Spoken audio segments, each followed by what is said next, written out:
Bueno, vamos a hablar de Agustín de Iturbide, una de las figuras más contradictorias de nuestra independencia, el consumador de la independencia, y que provoca sentimientos encontrados, desde los que lo aborrecen totalmente, lo tachan dentro de esa urna de villanos mexicanos, hasta los que quieren reivindicar su figura como un héroe nacional. Grupos conservadores en algún tiempo hacía tedeums y misas en honor a Iturbide y en honor a Maximiliano. E incluso el día de hoy hay notas, de vez en cuando surge la nota de la familia imperial de México que vive en Mónaco, en Luxemburgo, los descendientes de Iturbide. Lo cual se me hace una burla y una tarugada, porque realmente México no tiene familia imperial, porque México no es un imperio, es una república. Pero bueno, hay como que un cierto dejo de tristeza, como una cierta nostalgia por lo que México pudo haber sido. No olvidemos que México va a iniciar como un imperio mexicano, un tipo de monarquía constitucional. Pero bueno, Iturbide es michoacano, aunque en ese tiempo no existía como tal el estado, pero van a ser en Valladolid, lo que hoy conocemos como Morelia. Y hay un dato importante. Él viene del mismo árbol genealógico que Miguel Hidalgo y Costilla. No se sabe que hayan sido familiares. Lo más seguro es que se hayan conocido. Hidalgo era de edad más avanzada y familiar lejano del papá de Agustín. Tuvieron en común un descendiente de apellido Villaseñor. Recordemos que en aquel tiempo las comunidades o las ciudades eran pequeñas, entonces esto es bastante normal y es un dato de esos datos curiosos, ¿no? Curiosos porque se les suele comparar, porque uno es el iniciador de la lucha y otro es el consumador, aunque estaban totalmente en las antípodas, el uno del otro, no tenían los mismos ideales. Y esto ha generado discusiones, partidos, digamos, de pensamiento a favor o en contra, desde los que ven a Hidalgo como lo máximo, hasta los que lo ven como un cura revoltoso, y ven a Agustín Iturbide como lo máximo, hasta quienes lo ven como un bandolero, traidor que se aprovechó de la situación. Ambas visiones son erróneas porque la historia no tiene buenos ni malos, simplemente describe cómo eran los personajes y evalúa el peso que estos tuvieron. No me ha gustado mucho que México tenga como tradición celebrar el inicio de la independencia, porque nosotros somos independientes a partir del 27 de septiembre de 1821. Entonces, este 27 de septiembre de 2021 cumplimos 200 años de independencia. En 1811, en 1812 y los años sucesivos, México no era un país independiente, no existía como país independiente, era el reino de la Nueva España, y había dentro de él grupos armados que luchaban por la independencia y que, como ya nos han enseñado, iniciaron con mucha fuerza en 1811 y se fueron debilitando hasta que en 1815, 16, 17 ya eran pequeños focos de guerrilleros los que estaban activos, y que muchos grupos, este es otro dato importante de la independencia, muchos grupos de bandoleros, de ladrones, de asesinos, de cuatreros, aprovecharon estos movimientos como para identificarse como insurgentes, cuando en realidad lo que querían era robar. Asaltaban los caminos y generaban gran violencia, y eso era lo que mantenía ocupado el gobierno virreinal, no solamente los insurgentes que sí querían un país aparte de la corona española. Entonces, Iturbide, vamos a entenderlo en su contexto criollo. Él es criollo. Él nunca iba a llegar a las altas esferas de la política novohispana. Él se va a decepcionar mucho, porque él va a derrotar a Morelos, va a hacerle ver su suerte a los primeros insurgentes, va a ser muy sanguinario. A él le quedó como que un coraje, porque cuando inicia el movimiento de Hidalgo, yo creo que Hidalgo se equivoca, o uno de sus errores, uno de sus aciertos es meter al pueblo. O sea, Hidalgo inicia una revolución social, ¿sí? Eso hay que entenderlo, no era política, era social. O sea, levantó hordas de indígenas, de campesinos, de gente que les dijo: muere el mal gobierno y mueren los gachupines, pero se descontroló. Lo que pasa en la Alhóndiga de Granaditas, eso va a marcar todo el movimiento independentista, incluso dentro de los criollos y de los mexicanos posteriores a la independencia. Y el dato es que las cabezas de ellos van a durar ahí, si no me falla el dato, incluso después de consumada la independencia. O sea, los consumadores como que no tuvieron mucho la inspiración de bajar las cabezas de Abasolo, de Aldama, de Allende y de Hidalgo, que colgaron en las 4 esquinas de la Alhóndiga de Granaditas, porque eso pegó mucho, no solamente a los peninsulares, pegó mucho a los criollos. Mucha gente que vivía en la Alhóndiga eran criollos. Lo que pasó en la Alhóndiga fue una carnicería. No hubo y eso era algo que dividió mucho a Allende y a Hidalgo. No había control. Allende era militar de carrera, Aldama era militar de carrera, Hidalgo pues era un cura popular, y él asusó a las hordas y no las detuvo, las dejó hacer y deshacer, y esto generó matanzas, y esto generó problemas, y esto generó enfrentamientos, y generó divisiones dentro del grupo de Hidalgo, e impactó muy negativamente en muchos criollos, entre ellos Iturbide, porque incluso en la hacienda del papá se la van a asaltar y se la van a saquear. Al papá no lo matan, pero van a arrasar con los bienes de la familia Iturbide, y eso le va a doler mucho a Iturbide. Hidalgo le va a ofrecer, hay alguna correspondencia en donde le ofrece el puesto de teniente, algo que para Iturbide en 1810 pues hubiera sido bastante atractivo porque él iba iniciando su carrera, pero este impacto negativo, y es algo que él en sus memorias ya desterrado va a escribir, va a plasmar que él nunca estuvo de acuerdo con el movimiento de Hidalgo, y se va a ver reflejado porque siendo emperador fue muy reticente con los diputados liberales que querían que Hidalgo y que Morelos fueran los primeros héroes de la patria, e Iturbide no quería, se opuso, y fue uno de los puntos en donde se enfrentó al Congreso, porque el Congreso quería empezar a darle el rostro a los héroes patrios, porque cuando construyes una nación necesitas una mitología histórica y patria. Iturbide no lo quería. Iturbide nunca estuvo de acuerdo. Él siempre juzgó el movimiento de Hidalgo como algo nocivo para la nación. Iturbide quería algo más político, más pragmático, menos armas, aunque ya siendo militar empezó a brillar y empezó a ascender, porque tanto él como Félix María Calleja eran el azote de los insurgentes. O sea, les ganaban las batallas, triunfaban, pero eran muy crueles. Iturbide va a ser muy conocido por apresar a unas mujeres en Pénjamo, encarcelarlas sin pruebas, porque él se empezó a meter con la población civil cuando se enteraba que la población civil apoyaba a los insurgentes. Eso es algo que ha manchado la sombra de Iturbide, pero ojo, lo estamos analizando en el contexto de su época. Es el mismo caso de Hidalgo. Yo digo, Hidalgo se equivocó porque dejó que su gente hiciera matanzas, pero pues era gente que estaba en una situación social muy complicada, y Iturbide se equivoca al meterse con la población civil, pero en el contexto de su época era algo bastante complicado para él, porque la insurgencia había tomado la forma de guerra de guerrillas. Entonces la gente apoyaba, y este episodio de estas mujeres en Pénjamo pues es muy conocido. Iturbide era de los que fusilaba a los cabecillas insurgentes, no les daba oportunidad de juicio, algo que se le va a regresar a él años después.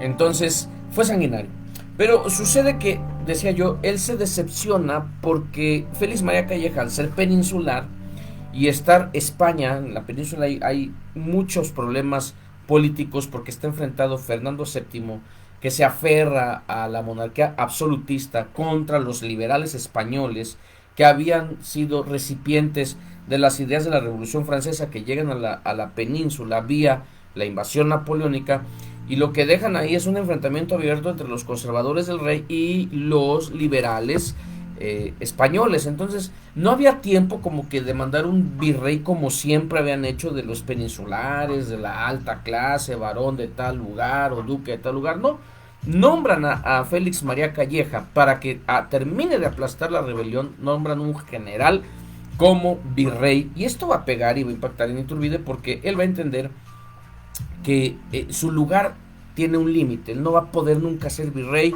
y nunca va a poder tener un cargo tan alto dentro de su propio país, y eso le va a impactar. Lo segundo que le va a impactar mucho a Iturbide es una acusación de corrupción. Qué raro, ¿verdad? Que nuestros primeros gobernantes tuvieran ese talón de Aquiles.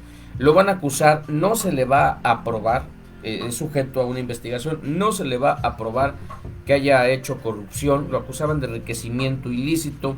Bueno, no sé si en ese término, en esa época, pero era algo parecido en sus campañas militares. Y él se va a retirar. Se retira de la vida militar, se retira del ejército realista, se retira de la vida pública, por así decirlo. Calleja cumple su función, aplaca las rebeliones. Prácticamente México o el movimiento independentista se va en picada. Queda por ahí Guadalupe Victoria, Nicolás Bravo, Vicente Guerrero, como los más sobresalientes. Y llega el virrey Apodaca. Y Apodaca pues ya encuentra un país más estable. Y dice, bueno, vamos a acabar con lo que queda de esta rebelión. Tengo focos todavía ahí prendidos. La sierra de Guerrero, una parte geográfica muy complicada, donde se escondía Vicente. Y como ya lo decía, otros como Guadalupe Victoria o Nicolás Bravo, pues ahí seguían en pie de lucha. Entonces Apodaca lo que hace es una estrategia de dos frentes. El primero es, aquí está el perdón. Todos los insurgentes que vengan y pidan el perdón al Estado virreinal, se les va a otorgar. O sea, los vamos a perdonar. Vamos a condonarles su juicio. No se les va a fusilar, no se les va a asesinar, no se les va a encarcelar, se les va a dar una carta de perdón. Y muchos insurgentes toman ese camino, empiezan a decir, bueno, esto ya no tiene sentido, no tenemos una cabeza, estamos derrotados, pues vamos a obtener el perdón. Guerrero es uno de esos que dice, no, yo no voy a irle a pedir perdón a los gachupines, y yo me quedo aquí en mi sierra, en la tierra caliente, a seguir peleando. Entonces el segundo frente de la táctica de Apodaca es levantar un ejército realista para ir destruyendo esos pocos focos. Dijo, bueno, los que ya perdonamos aquí están, y esos cuantos que quedan ahí repartidos, pues voy a mandar un ejército para que los vaya derrotando, y así, ¡pum!, acabo de limpiar el reino. Y llama a Iturbide, lo regresa de su retiro. ¿Qué pensó Iturbide en ese retiro? ¿A qué se dedicó? Poco se sabe, pero algo cambió en la mente de este hombre que siguió descalificando la forma en que surge la guerra de independencia, pero él ya trae otra mentalidad.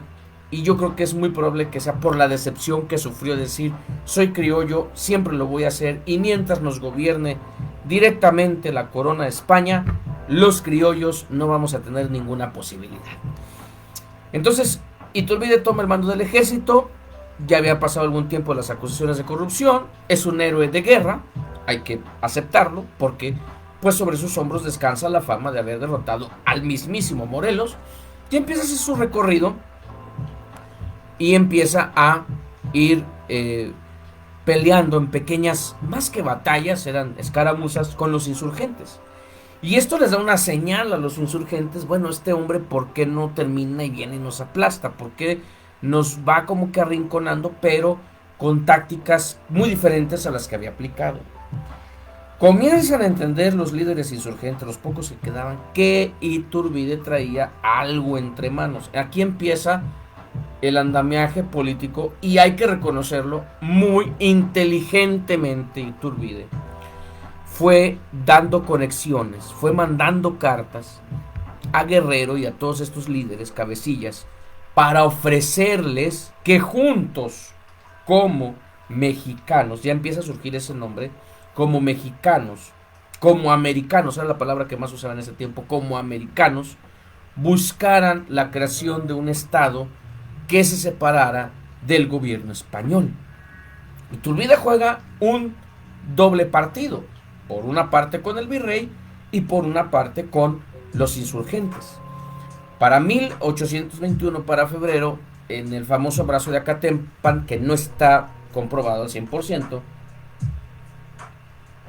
probablemente es más un mito, pero el caso es que él tiene un acuerdo con Guerrero, que en ese momento es la figura principal insurgente, porque él es el heredero de Morelos. Él estuvo con Morelos, él es el depositario de las ideas de Morelos, Y Guerrero es importante porque representa a los indígenas y a los afromexicanos. Entonces, incluirlo era darle al movimiento de Iturbide aceptación y validez con esas clases bajas con las que él no se sentía conectado porque él venía de una familia pudiente, era criollo de buena clase.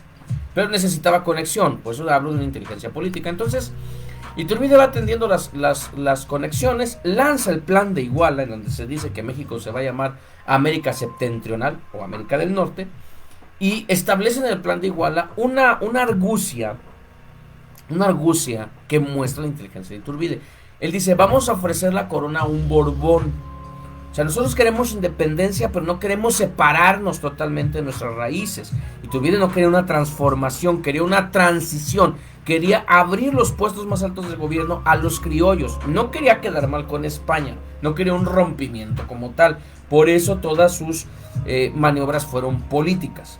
Fue fortaleciendo al ejército, convierte eso en el ejército trigarante, une su escuadrón realista, une a los insurgentes y pone las tres garantías, entre ellas la religión, porque Iturbide era muy católico y no se aventó así nada más. Él tuvo conexiones con la Iglesia Católica, en este caso con Matías de Monteagudo, que había sido el que había encabezado la excomunión de Hidalgo y creo que también la de Morelos, y ahora Matías de Monteagudo, que también tenía miedo que los liberales triunfaran en España, pues también quiere una transición, quiere abrir el camino a los criollos católicos para que gobiernen América Septentrional, pero siempre y cuando guardaran los fueros de la Iglesia. Entonces Iturbide logra pacto con la Iglesia Católica, es un buen católico, es un devoto católico, logra pacto con los insurgentes, logra pacto con los realistas y forma una fuerza que para febrero de 1821 era avasallante, ya no había nada que hacer, la independencia era cosa de días.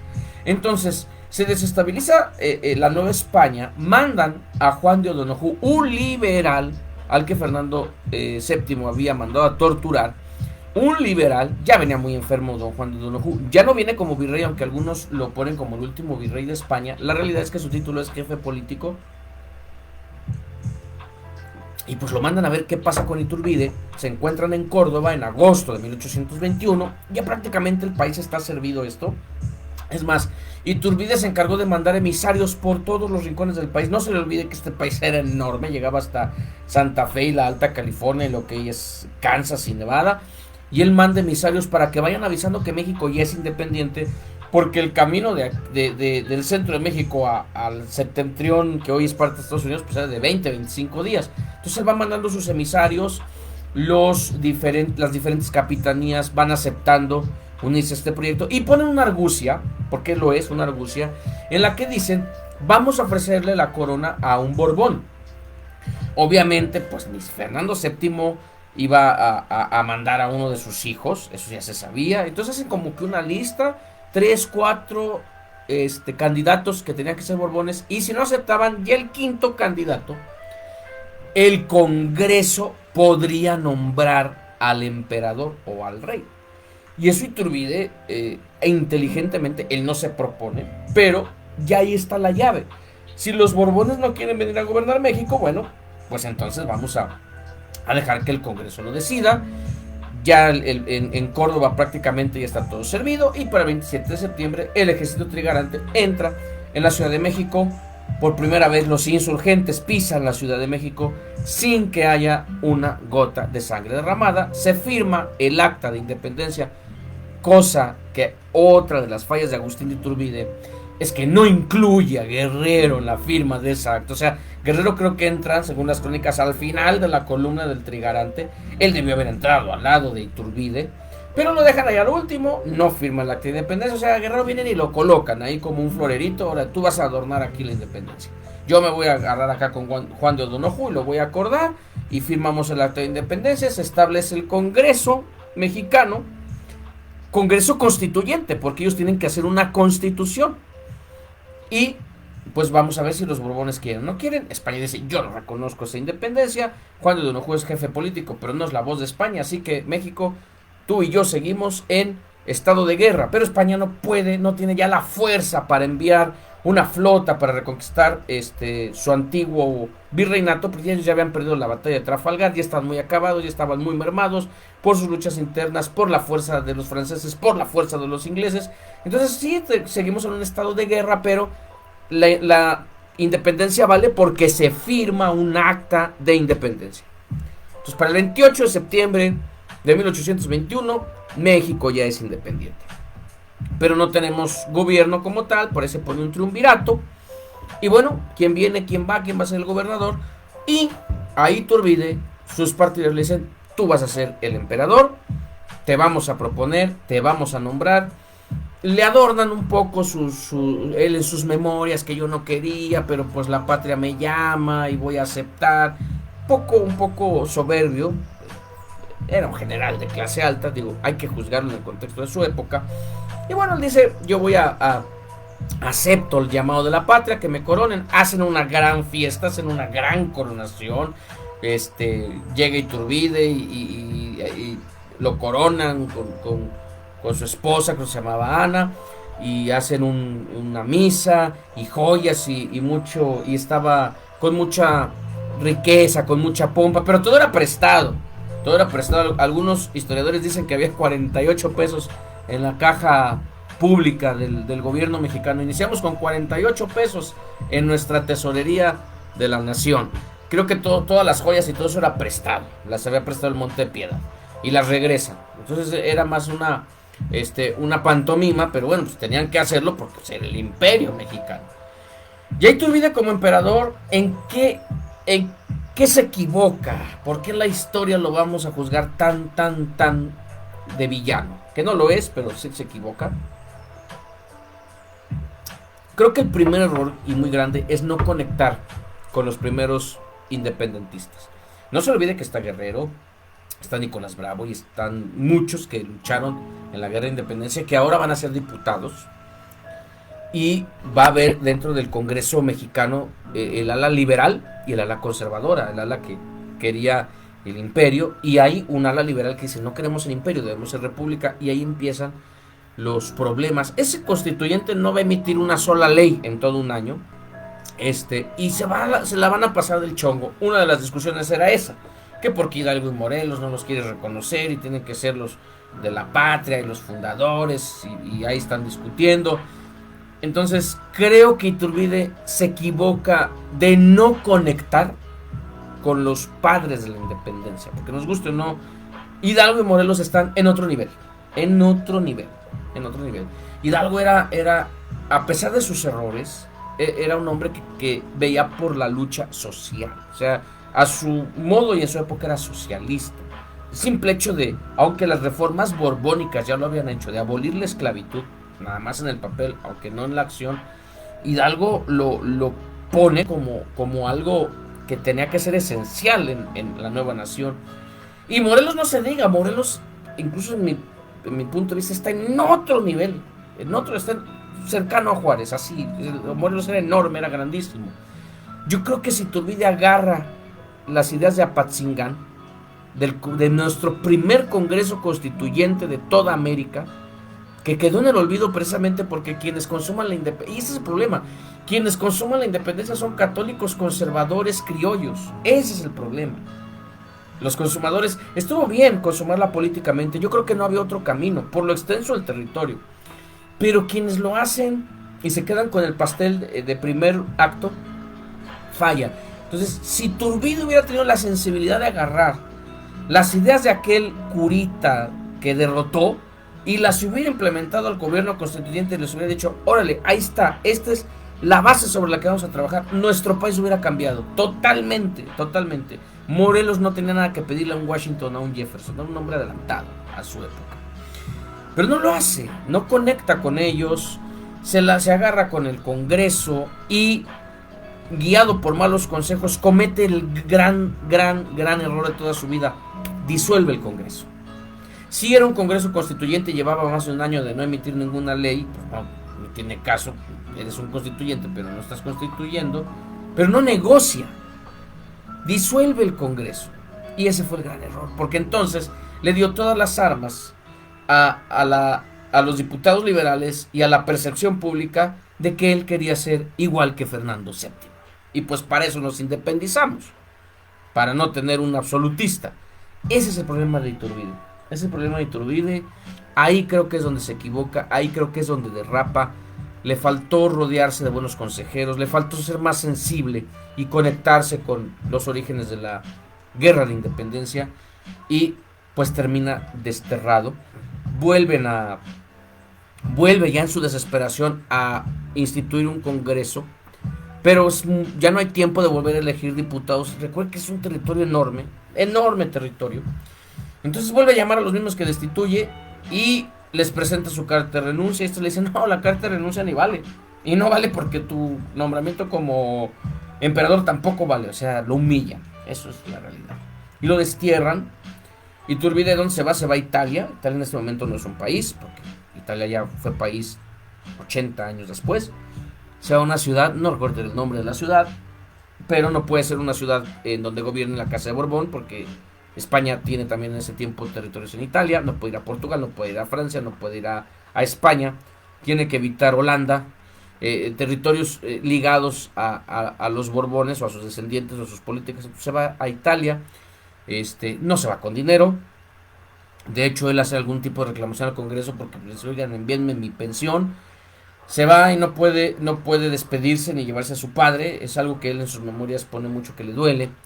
Y bueno, es desterrado de México. Y le ponen como que la sentencia, ¿no? Ya te fuiste, te vas, te largas y no puedes volver. Y es un error, es un error histórico que no cometió solamente México, todos los países latinoamericanos. O'Higgins, Santander, Bolívar, Martí, todos ellos van a terminar en cierta forma mal.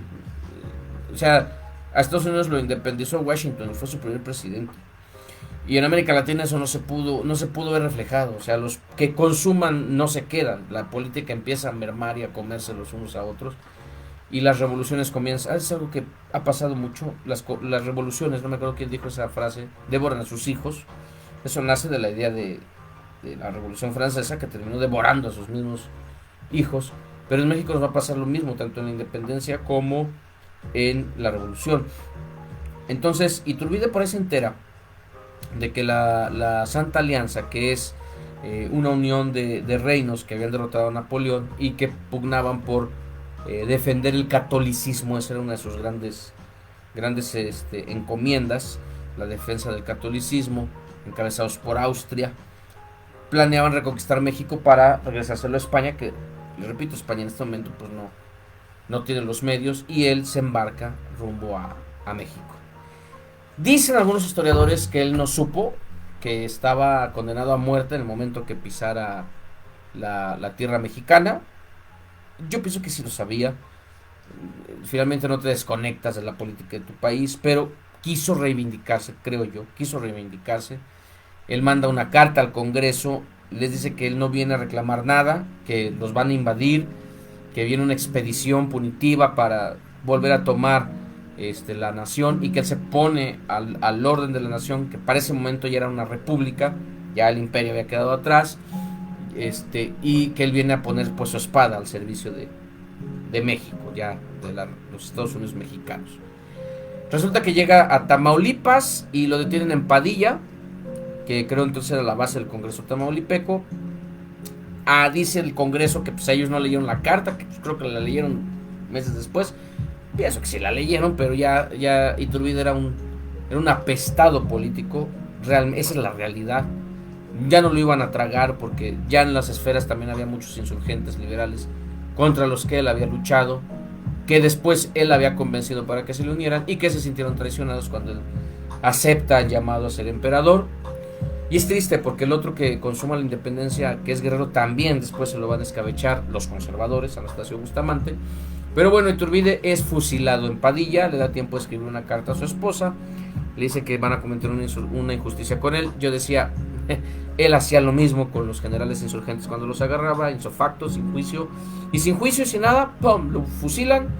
La crónica dice que son 2 o 3 balas las que lo matan, y ahí lo sepultan en Padilla, y queda en la triste historia de México Desde ese pueblo después lo van a inundar, van a dejar que una presa ahí lo inunde, años después. Algunos dicen que es para borrar todo el resto de la memoria de Iturbide, yo creo que no, simplemente pues son cosas que pasan, pero de esa manera Iturbide queda en el olvido. Sus restos actualmente no están en la columna de la Independencia, no va a pasar nunca. Están en una iglesia, en una catedral, no sé si en la de México o en la de Puebla, por ahí, porque pues, la Iglesia Católica rescata los restos de uno de sus hijos más emblemáticos. Y bueno, así pasa la historia, la figura de Agustín de Iturbide. Creo que la historia oficialista se ha equivocado en darle esa etiqueta tan de villano. Creo que está mal. Yo creo que para que nosotros tengamos la historia correcta hay que quitarnos eso, esa dicotomía de buenos y malos. Si hay personajes que entrarían en una categoría de totalmente despreciables, como un Victoriano Huerta, y casi que sería el único. Todavía Santana habría que entenderlo en los contextos de su época, pero también está ahí rayando en lo que sí es la traición. Pero yo creo que Iturbide no, yo creo que Iturbide es hijo de su tiempo, hijo de los pensamientos de su época, y que no lo vamos a poner al nivel de Hidalgo o de Morelos o de Juárez, eso nunca va a pasar. Por ahí algunos lo nombran el libertador, no es el libertador tampoco, pero pues consumó la independencia, fue el hombre que tuvo la inteligencia para ponerlo por obra, y eso hay que reconocerlo. Nunca vamos a oír el grito de independencia un 27 de septiembre, tampoco va a pasar eso, porque eso ya es una simbología, y creo que dentro de lo que cabe de la construcción mitológica de un país es normal y es correcto, pero creo que sí ha hecho falta que al 27 de septiembre le demos más importancia como nación, porque es una fecha que tenemos ahí olvidada y es realmente la fecha de nuestro nacimiento, ¿no?